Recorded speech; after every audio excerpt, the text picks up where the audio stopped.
Ricardo Pau Llosa, class of 71 from Belén.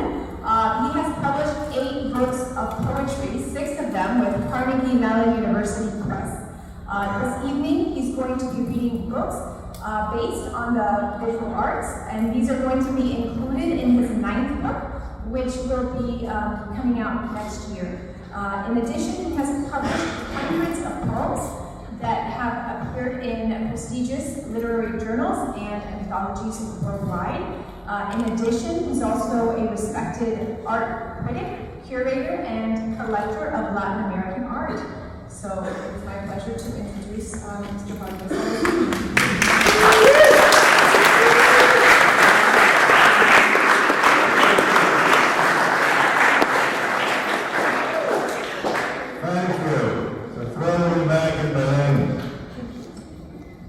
We graduated at Toronto in 1871 in the little school, the one that was over on 8th Street. And this is my, I'm sort of shy but this is wonderful. We're thrilled that Belén has become such a huge and dynamic and successful reality, central reality of Belén. Anyway, tonight I'm going to be, and I thank Belén for inviting me, of course, Beams, and to be a part of this fabulous collection, exhibition, is beyond words. All right, so I write a lot of poems about art. I mean, inspired by art. It's tricky because you never just want to comment on the art. You have to come up with something that enters that work of art, and it's still your poem, and it's not just simply, you're not just using the image, you're doing something somewhat different. And that's what I've been trying to do. The first 5 poems I'm going to be reading tonight are from a series entitled The 5 Senses. The 5 Senses is based on a group of 5 paintings that were done by Brueghel the Elder and Peter Paul Rubens, who were 17th century Baroque artists.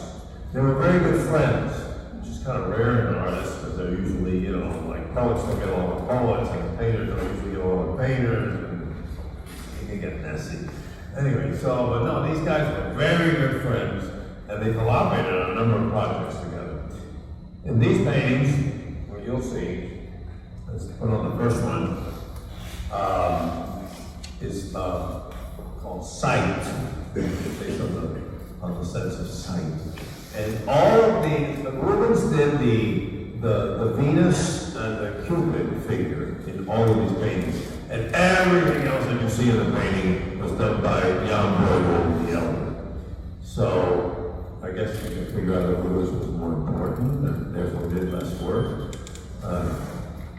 So they're wonderful paintings. They look huge, but they're not. They're about something like 2 feet by 3 and something. And here's all this enormous monumentality captured in a relatively small work of art. These sonnets, or variations on the sonnet, I've been writing sonnets obsessively, addictively for about, 8 or 9 years now. I just wandered into the form. I thought it was cool, it was wonderful, it was difficult, it was challenging.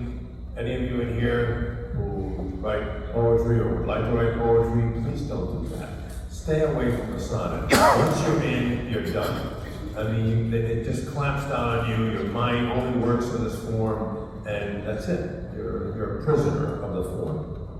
So the only way I can get out somewhat is by coming up with my own form of the sonnet. Instead of the Elizabethan sonnet, which is 14 lines, I came up with a 17-line sonnet, which starts with 8 lines that are rhymed kind of strangely, and other quartets and tercets and couplets in there thrown in. And so it's my assault on the sonnet form. All right, the 5 senses. By the way, I am so happy to see so many students here. I was a teacher for 35 years every day, and also at FIU and other institutions, and this is, for me, this is wonderful to see so many young minds taking this stuff in. All right, the 5 senses. sight. The cyclopic chandelier ponders the world of the mise en scène. It blurs gold with ash on its brass orb. Pages of visuality surf upon the paintings within paintings. A mall of palaces mirrors a hive of art on the wall. A dozen busts form the shelves, cursed with a stone gaze, as lions and men perish in an orgied hunt. A goddess sits, schooled in right vision by her son, admired by wreaths, virgins, letters.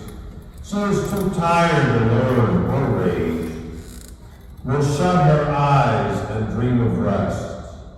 Conch infinites imploding abound, for none can take hold this flood of scene, and must piecemeal build a world in the round. The eye itself, globe and prism, lets the brain compose and rectify this detailed rain. She wonders how each blink, a miracle, refrains. I guess I should have told you a little bit about some of these weird things. Mise en scène is French for setting a stage, the stagecraft, the arrangement of things on a stage, on a theatrical stage. And in all these poems, I focus on the mind and how it puts together the world. You see the world and literally see it in little snapshots, thousands of them all together. You can't pan a room the way a camera can, for instance, because you're optic nerve won't let you, so you have to and then you put it together. So all these things are, deal with, of course, the senses and the mind and how we compose a world that is a kind of fiction based on pieces of perception. All right, hearing from that same series. I have the word here, aside. An aside is when a character in a play turns to the audience, so to speak, and gives them a spiel, like, oh my God, I just duped this person. Did you see that? Or something like that. Maybe it's a little more elaborate. The idea is that it turns over, the character turns away from what's happening on stage and actually, goes out and says something to the folks up there. Cochlea is part of the inner ear. It's a very strange chamber with a bunch of little gadgets that turn a bunch of weird sounds into A garden of cochleas composed a scene which I dizzies into swirls that lock and free like galaxies. The chime of clocks and hunting calls demure asides to mobs of cellos and violins, harpsichord and talky guests who dine on sound and hoard the corner where the eye is thrown by the lure of feast. Plucks and birds circle and seize Cupid's venison trance as mother rides the lute which painting cannot record. So deaf the muted art that theater must fuss, bereft in copious mess, to banquet what ear surgeons clear. Thunder and all its clan and voice are but ripples which a clutch of bones and a fluid curl translate into a noise of chemical and spark. Their journeys end in luxury's vaulted den, the veiled mind whose maze reminds that silence was their origin. You see that well enough? Yeah? Sort of? Yeah, Okay. Are you hearing this okay? We had that fake crisis. Just a little bit of drama. How would it like it? How would it work? Smell. Here we have all sorts of things that smell. So it's like a whole theatrical array of everything. Flowers, and There's also some animals there. There's a civet, which is a kind of weird creature that looks something like a cat, a dog, a monkey, I don't know what. It's very bizarre. And anyways, the floral stampede conflates all sense into one. No ear or eye, the nose cannot tell from where, or unravel the lines that shape the clumped aroma. It is false that some detect by hints the mosaic of waft, for none can reject the sweet. Rose and jasmine with civet and ape, duel then mate. Behold the dog which forgot his enemy before him. The goddess sensed the world could meld, and so invented love. She made the nose her agent, not heart or dove, not song or sugars bound as in Indian lore, to shoot the guarding will and let trapped passions roam. A life of thought can no more quarrel with desire than a nose of odors bound. Like the ear, the nose cannot resist when entry.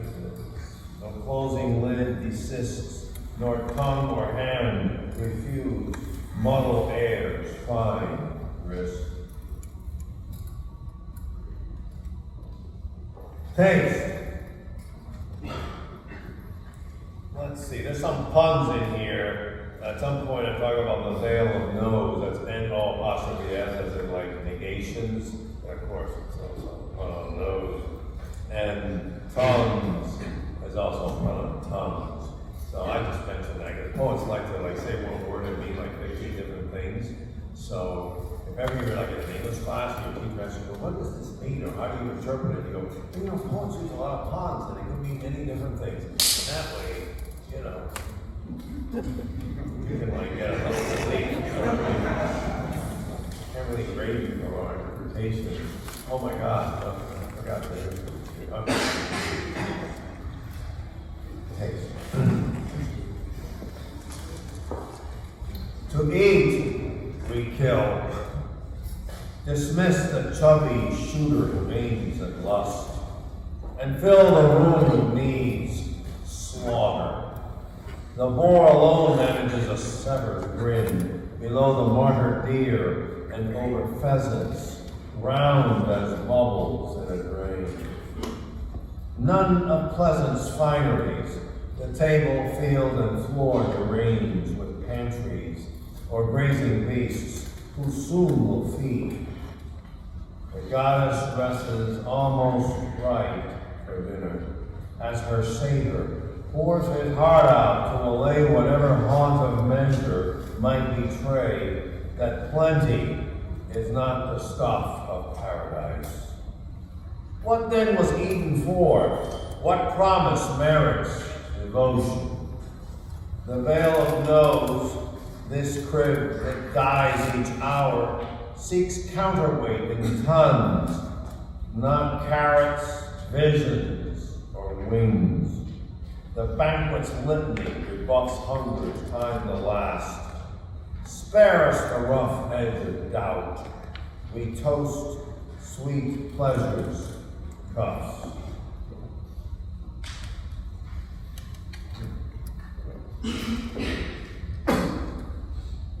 Touch. And we move on to more modern stuff. So wonderful thing, you have everything here has to do with touch, including like protecting you from like an armor, from being attacked or touched. It's just this wonderful universe. You should get into these, they're like available online. Just, lose yourself in these marvelous paintings. Touch. And there's also a pun at the end, but whatever. There's lots of puns everywhere. That's some poetry made up. Poets can never say what they mean and never mean what they say. It's, I've looked into that, but therapy didn't work, and it's just simply, got stuck with it. Alone. the sense our bodies own entire. It warms, it takes, gives, and pleasure takes. The hand pulls the resting arm to want, but all flesh feels the warmth of its brush. Armor walls from blade, not brush. It cannot spare us the shot of war and taunt. Flesh seals us when eyes shut. It makes for sleep. Fearless when we dream of fire, ablaze with the silk of oils but entwined. Alone we sang and rise alone to find we are a crumpled page. The dream has often tossed aside. No such confusion derides the falcon's prey or the knotted fists. The forger drops and the lasher meticulously plies. What stroke, note, or pose, what meal or act was ever free from the body's grip and tact? This skin that hams the world cannot subtract. This ain't Rubens. It's a sculpture by 20th century American sculptor Alexander Calder. Sits in the middle of Chicago, ruining that stern geometric business, gray austerity, and flamingo. From 1973.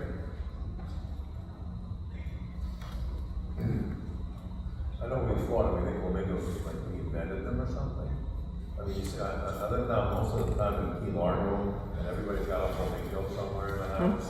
It's not a real flamingo, one of those like yard flamingos or whatever. And they're not from here.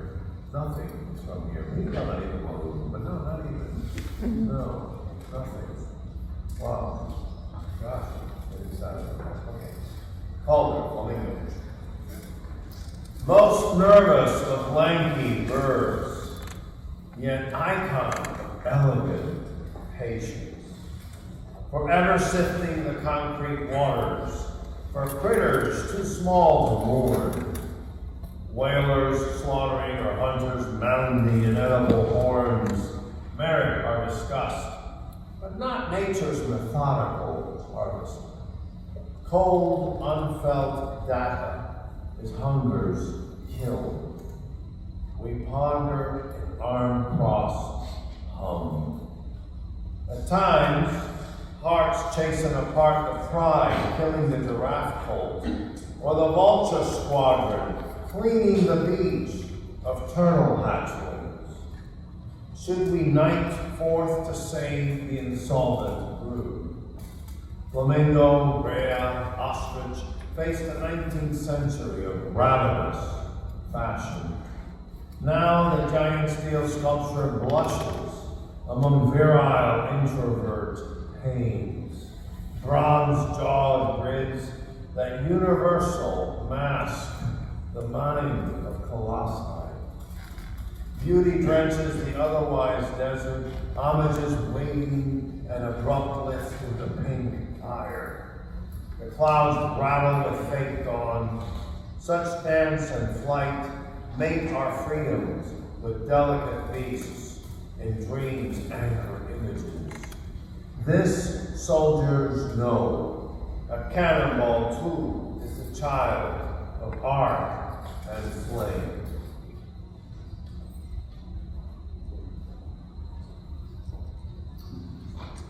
This is a painting by Julio Larraz, a Cuban artist who lives here in Miami and is exhibited all over the world. And it's titled Ice and Space Time. It's more like a traditional sonnet like I used to write. It's a wonderful painting and a poem that does it some dignity. Vapor, too, is present, always, ghost. Shocking, yet boredom's ubiquity. The block of ice ignites our view of lost fires, blue infernos. Ice is the frailty that goes, a sea. Masks and unmasks the nude of fallen fruit. These lumber like dice and catch us catching them in the mercurial flask of spilled mirror. Angled by the sun, the ice has paved onto the stage. The frigid stare, pages and wounds, the warps with which the mind consoles us in this drowning clock. No rest in sea or block, nor bled silvers, nor in rind or spheres, nothing but what escapes the scene into aria of light from matter's scheme.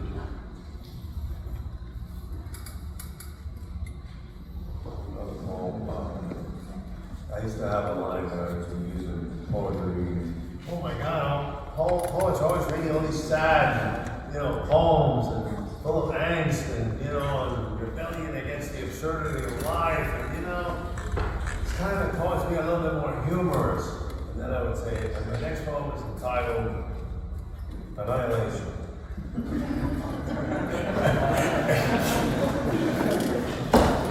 And I don't have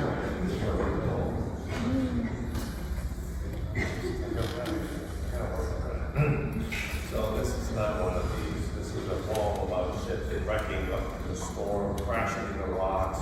You see the little figures like at the bottom. This guy's holding onto these oars, and the other guys are climbing up on the masts. And if somebody made it to a rock, but he's going to be tossed off and eaten by carnivorous manatees. I don't know. Anyway, so I gotta be sure.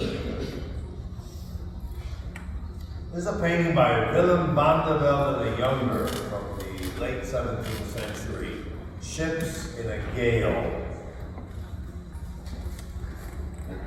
The storm dissolves the difference between wave, rock, and plank, which calm asserts. The ships seem doomed, masts tilting, naves rattled. The brink life always is set in bleakness cinema. An outcrop of granite that smashed one vessel now gathers dots of men in crests that just might toss them to a safe height. An edge changes for the moment. But bets are on, and the winners will also lose. Time has it, that slippery moment. We dryly watch the pummeled swimmers, tipping hulls, masked climbers, whose misery disciplines valor, and the sea whose beauty rage. Though history's losses tally on a separate page. Okay, I spent a lot of time in the last 4 or 5 years drenched in Edo period prints. The Edo period is Japanese history, lasted between the early 1600s and ended in the 1860s. Edo was the name of what is now called Japan. Named at the time for a castle, one of the previous daimyo or lords had built there. Japan was a mosaic of little aristocratic fiefdoms, and they were always fighting with each other. There was an emperor, but he really didn't have a whole lot of power. He and his family sat it out in Kyoto and smoked cigars. I was the emperor, and so at some point, different warlords gained more and more power, and then finally Tokugawa became the shogun. He established order. He also closed Japan off from the rest of the world, and Japan was spent 260 years in relative isolation, but prosperity, the middle class kind of blossomed for the first time. Edo became an immense city, first city I think in the world of about 1 million people, And there was all sorts of interesting stuff happening, theater, music, and that was referred to by the Japanese as Tokyo, which means the floating world. The city became the place of the floating world. Isn't that a great idea? I mean, floating world, that's what I refer to as maybe traffic, but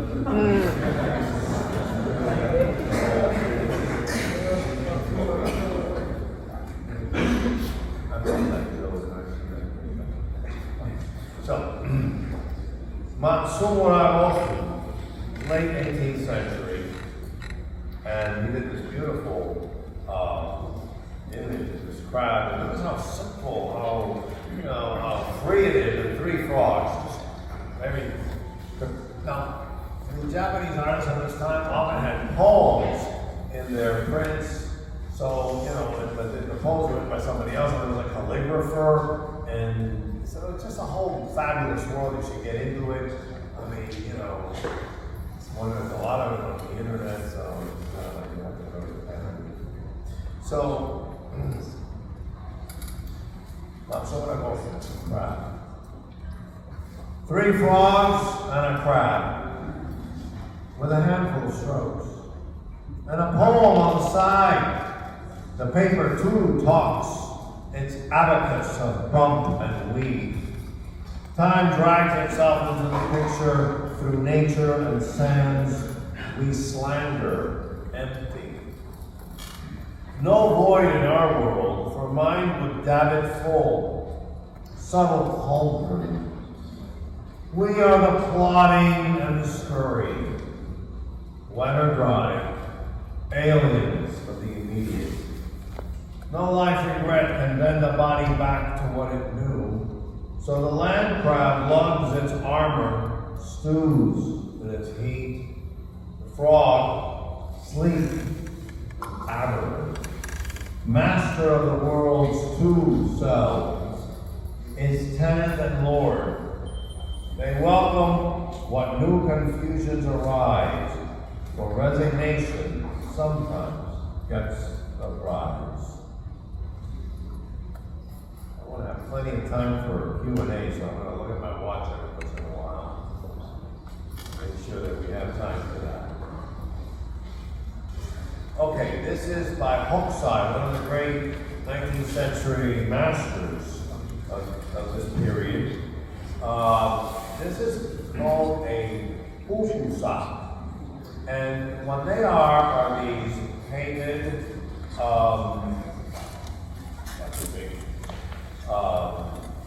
images which they didn't have gift wrapping at the time, but this was the gift wrapping.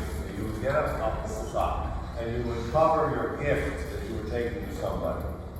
And typically, the giver of the gift would keep the Hokusai because you might want to use it for some other occasion or frame it or I don't know.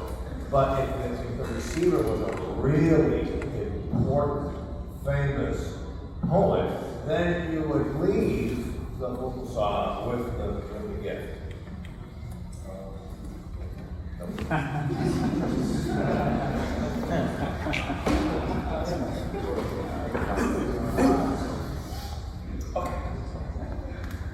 I mean, you guys need all the okay. I mean, you're using that energy. All right. So, back in the day, when these guys were painting, they had never seen tigers or lions, so these were not native animals to Japan. They had heard of them from Chinese folklore, but even in China, they were pretty much wiped out. And so you see this very surreal, weird looking lion that actually looks like somebody, that face is like a rival artist or something, Artists do that, they sneak rival artists into their big really demons and stuff. What don't they think of? So, this poem is called Never Tiger. This is the whole idea of fantasy and how it comes with us. For most artists, it sufficed to throw a tiger belt on a house cat and claim the beast of soul was captured in the silk of mind. The error was so common as to resist the test of facts. When tigers finally came to zoos in Kyoto, Edo, Osaka, then the real cat rose in rebellion against truth's contrivances. Still, those proffered rank ideals burned through the tinder of vagrant hearts. The leap was taken by the aged Hokusai, whose lion on Hokusai is dragon spun, a portrait free from deep unraveled thought at its triumph ravenous. He shuns those sleepy regions where others stir. An old youth might just this hunger master.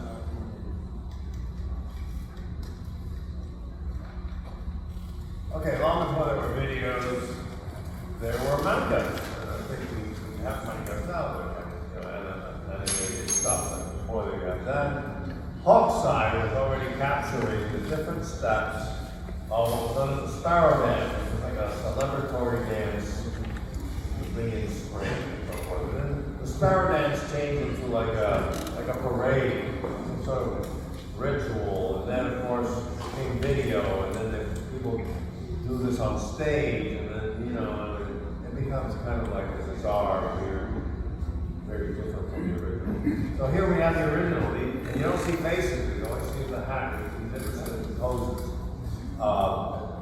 I do that routine every morning.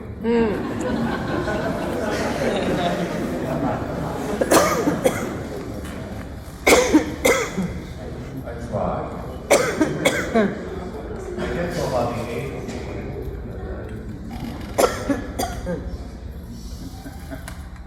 Hokusai, Sparrow Dance, 1815.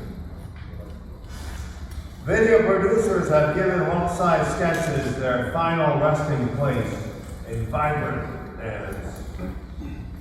The ancient figures caught in leaps and stretches, donned winged sleeves and bold hats that cover their faces in every squat and pose. Later, cheeks beaming, fans in hand, they flutter drum beats and flutes. But those are creatures of theater, the compassed land of strong effect. Ritual ruminates to draw the watchers in, but they need not hoop and clap to be a part. All communal life was dab, step, and note. No video can take us to that solvent place we seek in stage and clip, but can't retrace. Okay. Around the same time, in the 19th century, we had a wonderful artist, another wonderful artist, his name was Hiroshige. Some people say Hiroshige, but please, guys, it's Hiroshige.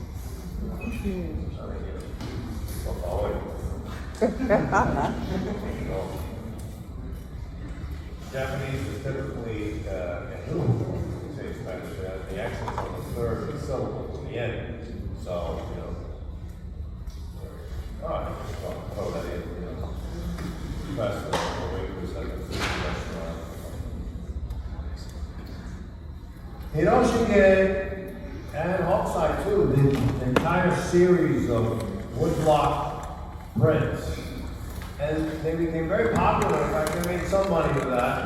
Again, they didn't become gigantically rich and buy out the Hobo Wall or anything. They just, they got by. And the prints were often about like trips to Japan. Remember, they couldn't leave Japan, and foreigners weren't allowed to come in. So the Japanese got to know Japan really well. They took a lot of road trips. Now back then, they didn't have Toyotas or any of that stuff. They had their feet, and these were walking trips. So the trip between Edo and Kyoto, for instance, took 53 days on foot. Okay? And so there were 53 stations on the road. The road was called the Tokaido. which was the road, the sea road. It leaves Edo and goes on the sea, goes around Fushi, and then goes in, and comes out, and finally goes in to where Kyoto is. And there were stations. Some of them were like inns, and they were nice, and you got a credit card, you could stay there. And others were, you know, I don't know, a tree with like, you know, an umbrella or something. It really wasn't pleasant. But now, when he took one of these trips, actually he took a trip with one of the daimyo, one of the lords, that went from Kyoto to Edo, but in his series he flipped that. And so he started with Edo.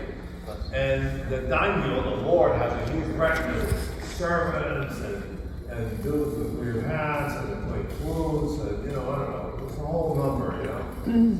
And this is the beginning, the opening image of the 53 stations of the Hokusai from 1831 to 34. And the guy is leaving Edo when he's crossing Nihonbashi, which means Japan Bridge. And people say the Nihonbashi Bridge, and it's like saying the Japan Bridge. I'm just throwing that out in case you need to correct somebody, and like in the embarrassing moment, it's very effective.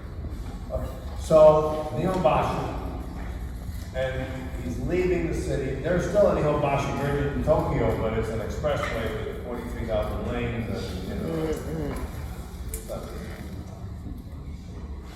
But the poem also deals with my mother's last days, when in her late 80s she had lost very much control of her mind.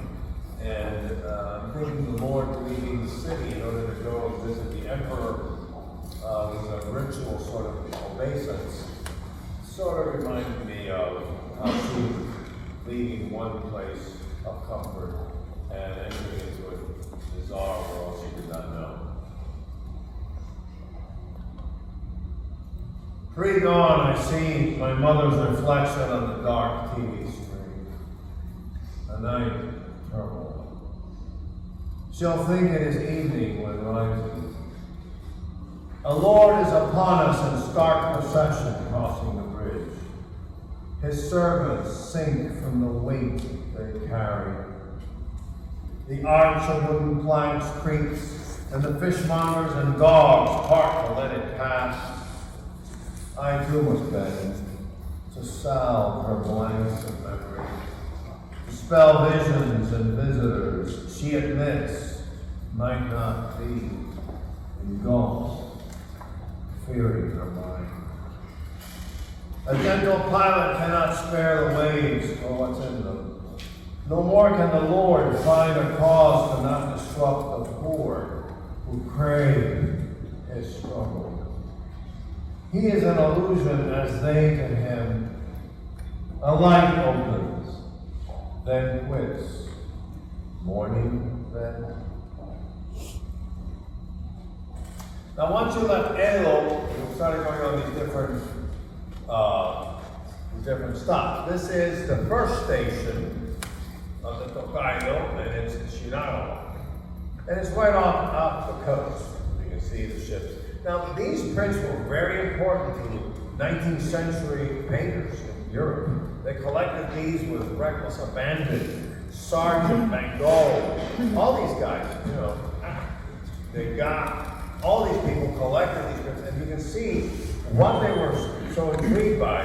Look at what's happening here in the 1830s in this image. The sails, the rudder, that rudder over here. Well, it was later, they forgot it. The flatness, the depth, the interaction between flat and three dimensions, that was what modernism was eventually going to become. You see that all over this wonderful gallery. But these are the artists who really first pointed in that direction. Shinagawa. Sunrise on the great road of constructivism. 4 catchful ships approach. Another is forward. Its rudder geometrism dipping out of the bay. The women broach their wares to the daimyo, but in vain. for they've just begun their task antiquity. They will exit right behind a cubist curtain of houses of pines. The image gravity finds the rudder. Rectangles passing the lens of a triangle. A card gambled on the blue felt of visual thought. The coastal hive of dens and shacks stack up like chips. For the day has dealt, and the struggle between flatness and the real is on. Art wagers of the dual soul. Okay, well, like half an hour to this. Okay. I may yet get to read my complete poetic work. Okay, no, God, all right.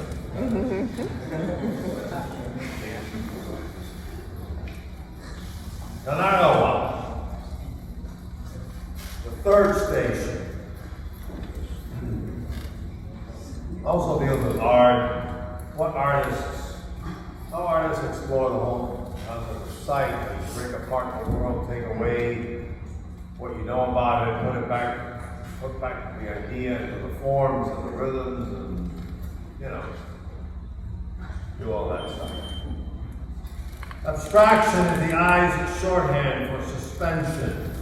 It's a philosophical term, by the way. It comes from Hokusai, I will go into that. But it basically is to take an image of something you see in the world, let's say a chair or a tree or whatever, and you take away everything you know about it. You just concentrate on what you've actually seen, the form, the colors, the shapes, and forget what the function is, what the name, what you know about it. And then you understand it as a pure, raw experience, and then you start bringing back what you know about it, and it changes completely what you've experienced.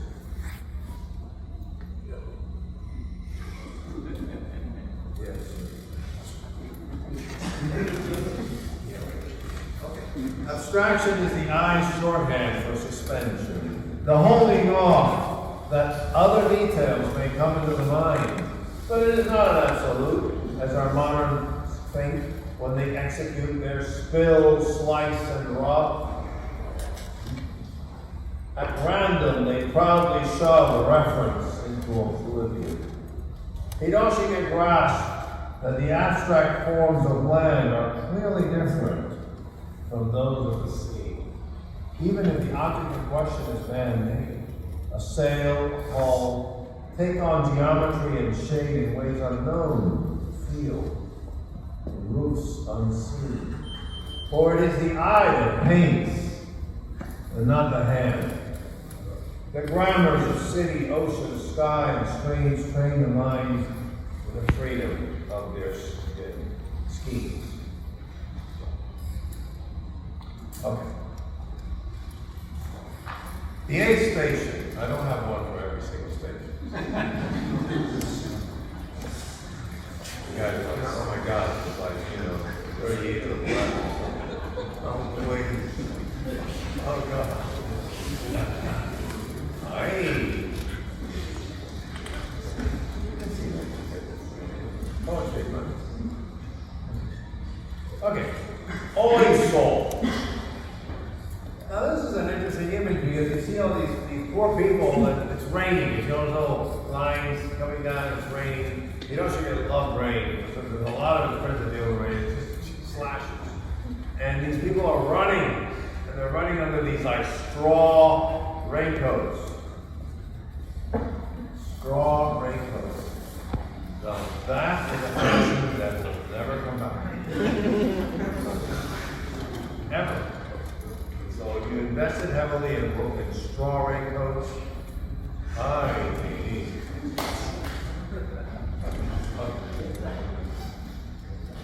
I almost did, but I pulled back at the last minute. Need, however natural, taxes are created. Our Lord has planted trees to shade and feed our path, hackberry, and pine. But when the rains come, the coverings and hasps we wove from from reeds. I don't know.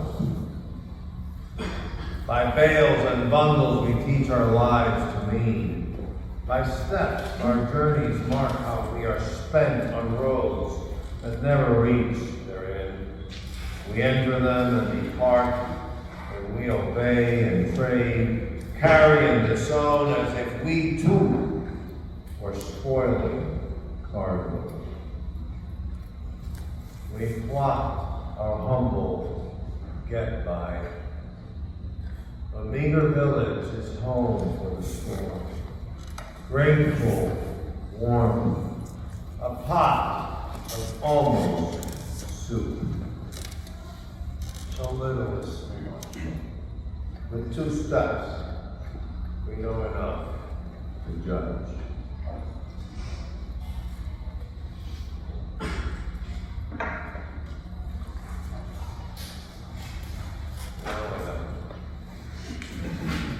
The poem, speak this up.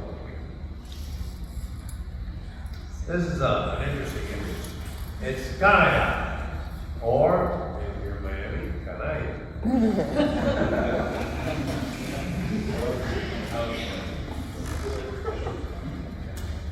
Okay.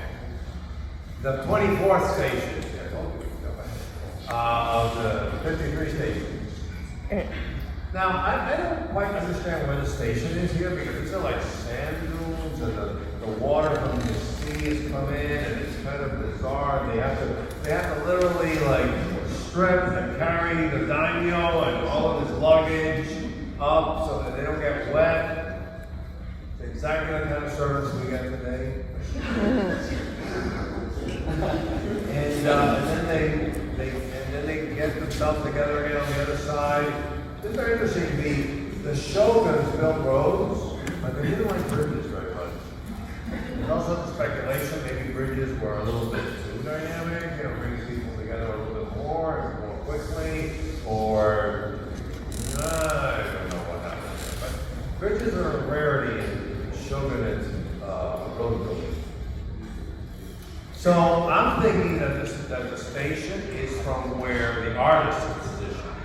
Because you can't stay there in the ground all night, You're gone. So it must be from where the artist is, I'm thinking. But maybe I'm wrong. A season tips its hand with crested waters, or so the travelers surmise. For what else could explain the lack of a bridge across these patterns that once a reeded bank so calmly pulsed? From afar, an artist watches the servants stripped, flushed from struggle and winter thaw, their master hoisted and his luggage too. They drop like shells on the final sand, blank as if it were a sea. Were these obedience not here to tell the ground from open tide, our eyes adrift in distance, would wager coast and fishing hamlet, and wonder in reckless poise how maps could get it so wrong and be trusted still. A palette minds the lost, that currents soon forget.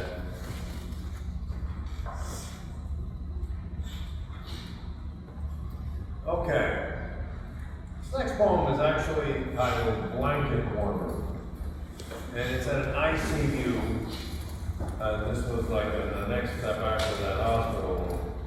And again, along the final stages of wanting somebody slowly for your life. Now, the Awa straits are filled with all these whirlpools. And back in the 19th century, they were dangerous. The fishermen would wind up getting sucked into these whirlpools and that. Today, there's a gigantic bridge that spans this thing, and maybe if you're like riding a tourist spot, you look out, you see all this kind of churning water, you're like, okay, angel, and and have a protein. But back in the day, this was like crossing the Awa Straits between Honshu and Shikoku.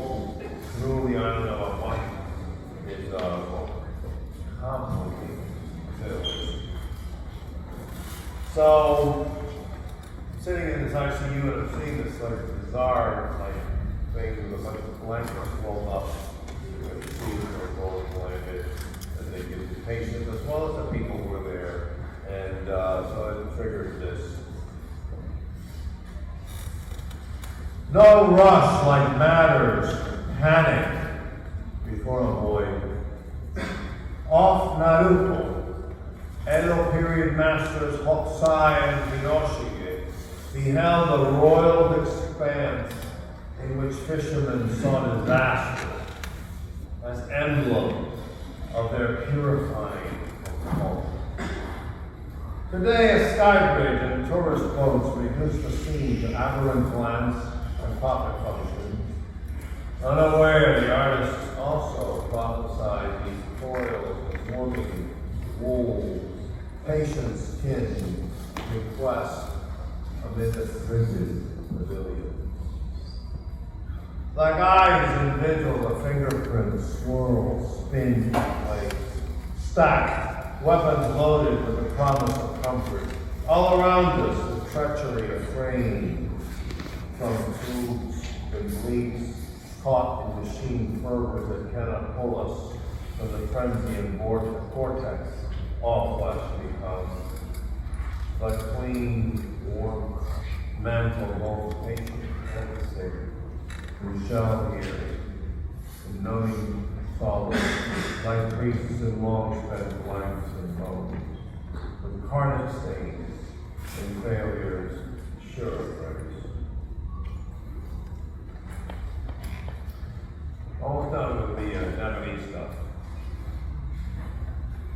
Katsushika Oi. Katsushika is the family name of Hokusai. Oi is his daughter. Like Oi.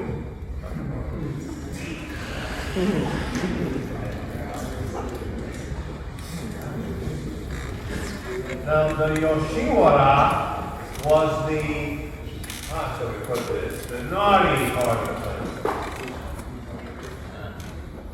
geisha houses were the stars of the show, but they were also less dignified.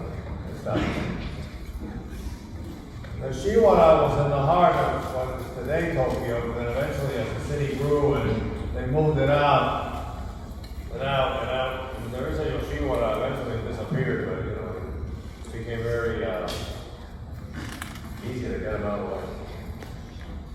So here we have a view of a street in Yoshiwara. You see that geishas behind the cage-like window there. And they're wearing all these very elaborate pins. Very beautiful. And then all this darkness is very interesting. Chiaroscuro all over the place. There are no secrets here. But that is all there is. The light obeys. And from across the street, we are the girl whose shadows fall on patrons and portals, all caged by flaws, the district of slavery. She and the garden of women wrestling with sunpins know the town's grids and order, though prescribed fashion reigns. Even the servants carrying lanterns have a place above and beneath a place. Sex, too, is theater, with script and audience. The backlit geishas, robe and bulbous hair, face the rhythm of this transience. A form must owe so much more to light than color. For block, it clarifies the art of sight. Let's just jump off of the Japanese stuff. Just had enough of that. And then we just go on. Open this up to questions and answers. Sylvie, what do you suggest? We're at the 45-minute mark. All right, so we'll just leave it there.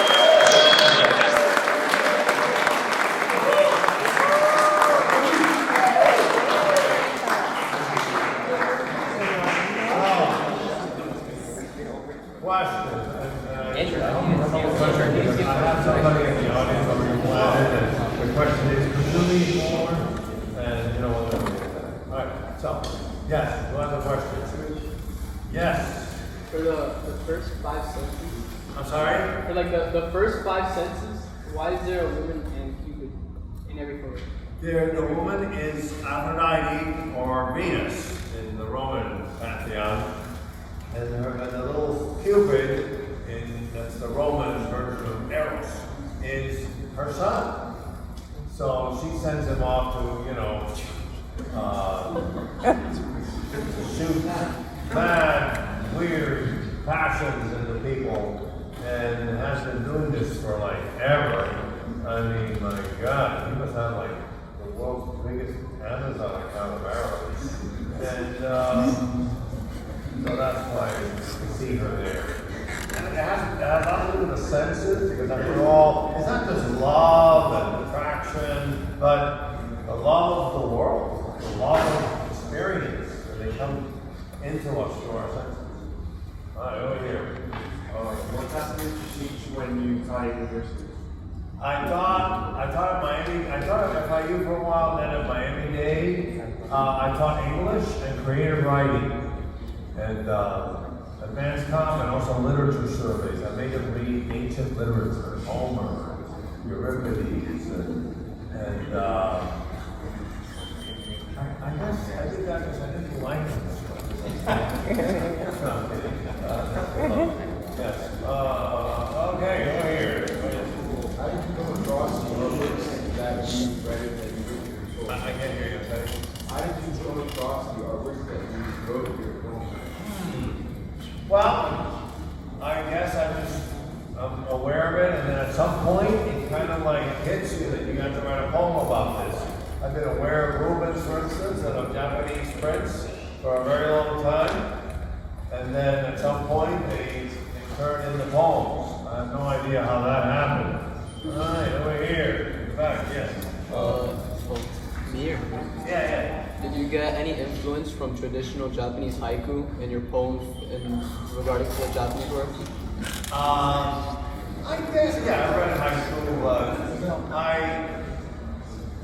Haiku is very difficult to write in English, and also very difficult to grasp and turn it into something, because in Japanese you have very compact syllables and words, and you just really paint nothing. You have 5 syllables, and then 7, and then 5.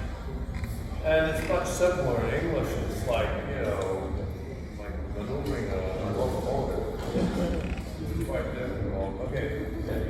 What would you say is your favorite artwork and the poem that you wrote about, and why? Oh, that's interesting. My favorite artwork and the moment that I wrote about it? Well, all of them at the moment. I don't know. For instance, I'd say that the artist that has most consistently impressed me throughout my life, young as I am, is Velázquez. I've written some poems based on Velázquez's works, but even better poems. I don't know why that is. I've studied Velázquez, and I've been to him a good 100 times, and gone to see his paintings and all that, but I quite managed to get the poem out of it, because I guess he was so, out of this world that I can't, I guess I feel intimidated. Let's go over here to this side of the room. Yes? You said at the beginning that you really like the sonnet. Yeah. Do you ever feel restrained by what you have to do to get a sonnet? Or do you feel that if you weren't working in that format, you have too much to get overwhelmed? That's a very good question. Oh my goodness. I'm impressed. The sonnet is very difficult because the problem is always that English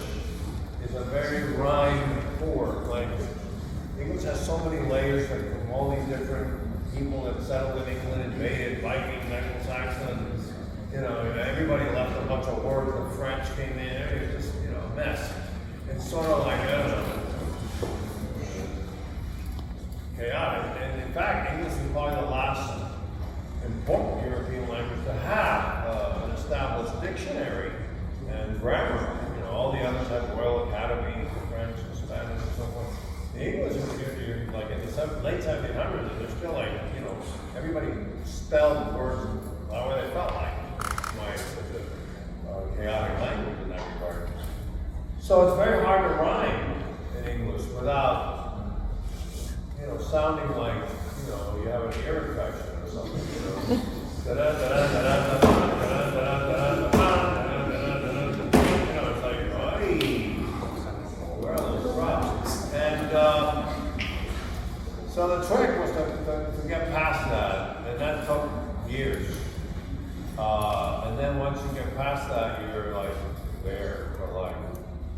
And I don't know if I've answered your question, why the sonnet, and was it difficult? Oh my God, yes. Very, very, very difficult. Way in the back, I'm not paying attention to the sonnet. You've been standing here all this time. Yeah, why don't you all three, one at a time? I was wondering because OE and Hokusai, right? They're like masters of like kind of light and like how they use depth, but OE kind of like more focused on contrast between like the light and dark. So I was wondering like, what do you think was the intended effect with like the nights that she drew? Well, we don't have a lot of work by her. The Hokusai, for instance, that I showed you, some scholars believe that she did Hokusai did the dragon, tiger, lion, whatever it is, and then she painted the surrounding flowers and so forth. We don't have a lot of work by her, but clearly by then, we're talking now at the very end of the Edo period, overlapping into the Meiji Restoration period, where Japan starts to get modernized. There's a sense of, I don't know, the night became very important, and the light, you know, and maybe that came in through the European influence. I have no idea. There's not much to study about her work, unfortunately, but we have it fascinating. But I really can't address how or why she would focus on that, but it's very dramatic. It's got a school, it's got all those elements that we so admire as European artists. Yeah, our next thing is then you. So like, throughout the presentation, there was sort of a pattern of the words having content of like nature scenes and sort of like humans interacting with the world around them. So I was wondering if there was anything like about that kind of material or content that particularly like interesting. And, like, Vivid interactions of what kind of time? So throughout the presentation, there's a pattern of words incorporating the content of more like humans interacting with the world around them, and also sort of the representation of human nature.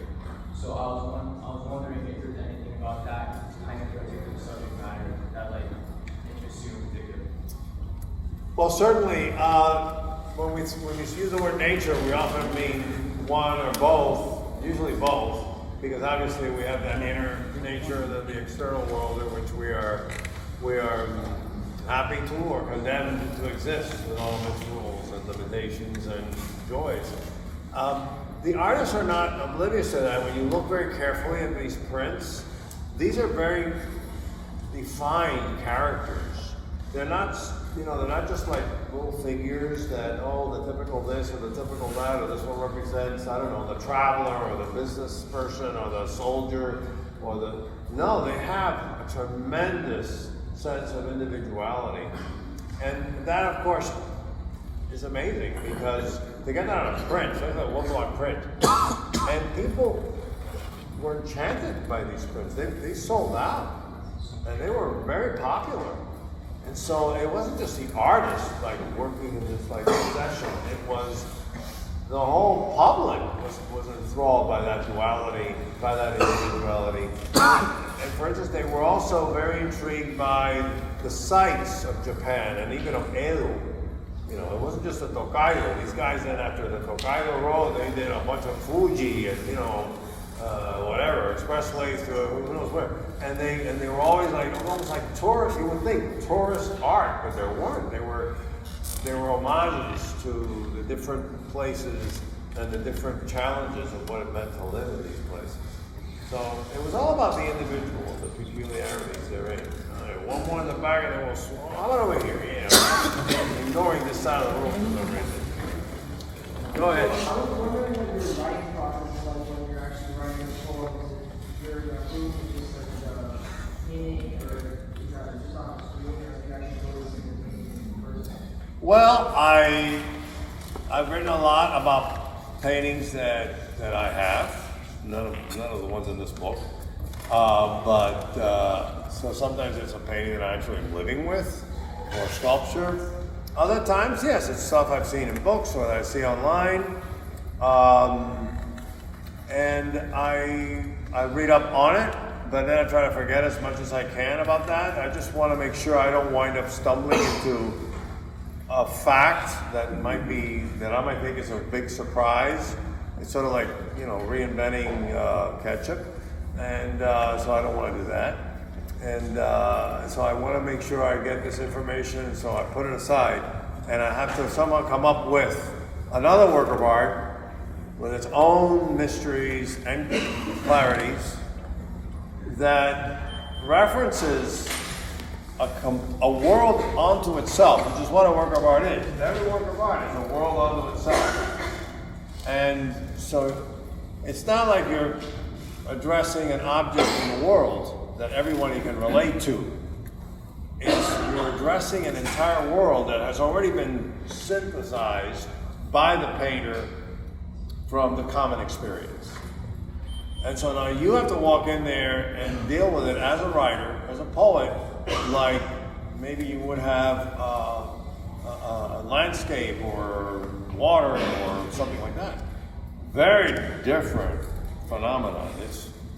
Again, that's another thing that takes years. At least took me years. Maybe some of you can, you know, whack it. Maybe one more question, and then. One more question. Over here. Let's say two more questions.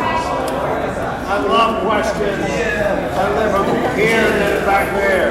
Yeah. Okay, we're gonna go for you next. Got it? Hey, got it. At the beginning, you had said that you were recently drawn to 17-line sonnets. Was there a particular reason you were drawn to that style of work? Well, because I invented it.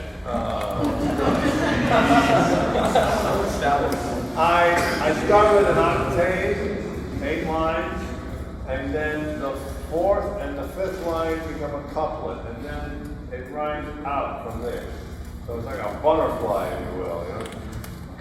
Then there's another couplet, and then there's couplets of rhymes, and then there's a quatrain, A, B, A, B. And then I end with tercet that's also rhymed. And, dude, it's root canal. I mean, you know, it's not easy. It's very hard. And at first, oh my God, they were awful. I go, this is hopeless. I'm trying to invent something that even I don't like. And little by little, you know, loosen up, do the sparrow dance in the morning. That helps. And lots of caffeine. And then it happened. And now it's all I can write. Unfortunately, I just fallen into this hole. Over here, young man, yes. I was just wondering if you have any rival poets. That's a great question. Not anymore.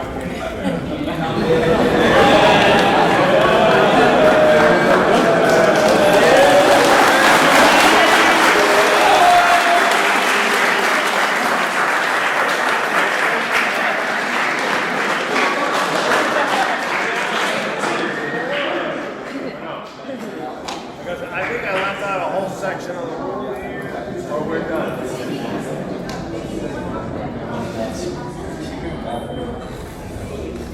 Okay.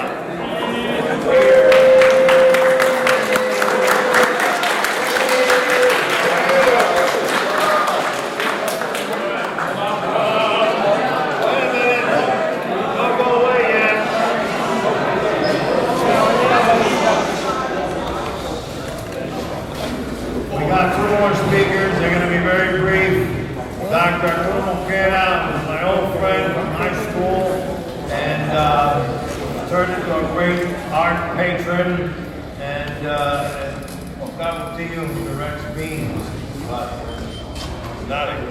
So thank you all for being here.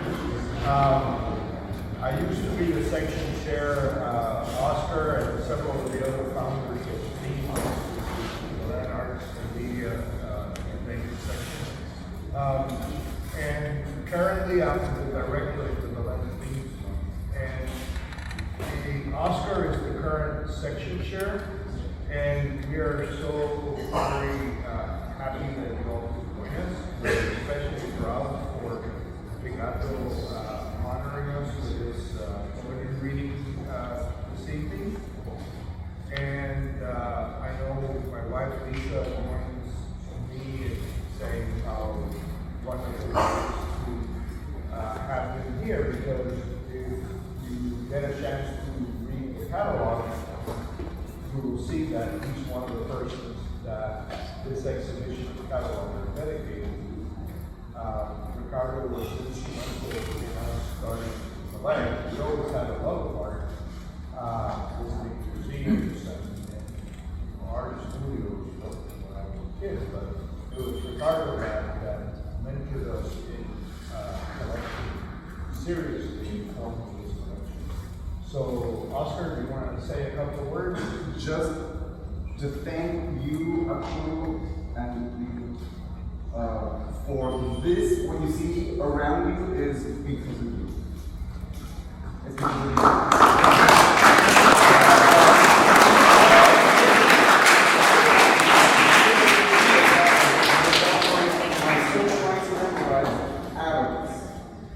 That poem here that I love so much, that I hold on to the poetry because of Abacus, and you have gifted me with your books of poetry, and for that I'm deeply thankful, Ricardo, and for your visions, and for your gift of making all this happen.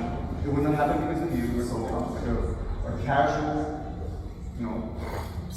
bystander to the whole thing. When I was in Belén, I graduated in 1986, none of this was here. None of this was here. This was field. Grass and rocks. So gentlemen, ladies, this is Belén. This is Belén. Thank you.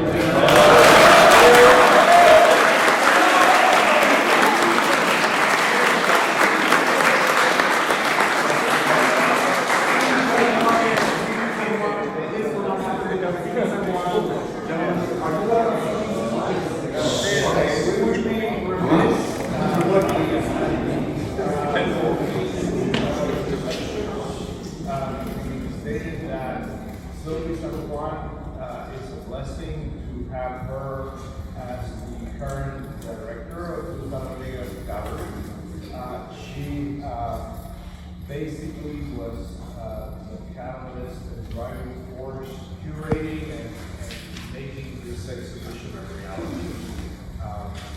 One of the other persons that we dedicated the exhibition to was one of my sons who passed away, Arturo, and he's one of the artists that's represented in the exhibition. And it was a tragic accident, and it was a film that I carried through even after his death, but with Sylvie's support and honored him as well as Ricardo and his one former employee who was also passed away from Belén. She was the chief financial officer of Belén.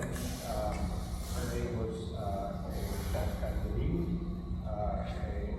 Olga was the first person that back many years ago when this gallery was first built had the vision to state that she wanted our collection exhibited. So we, for that reason, dedicated this to her as well. And her son is the one, another alumnus of Belén, is the one that designed the catalog that you all have in your hands. So, but Sylvie has been amazing, and we look forward to working with her for many years to come.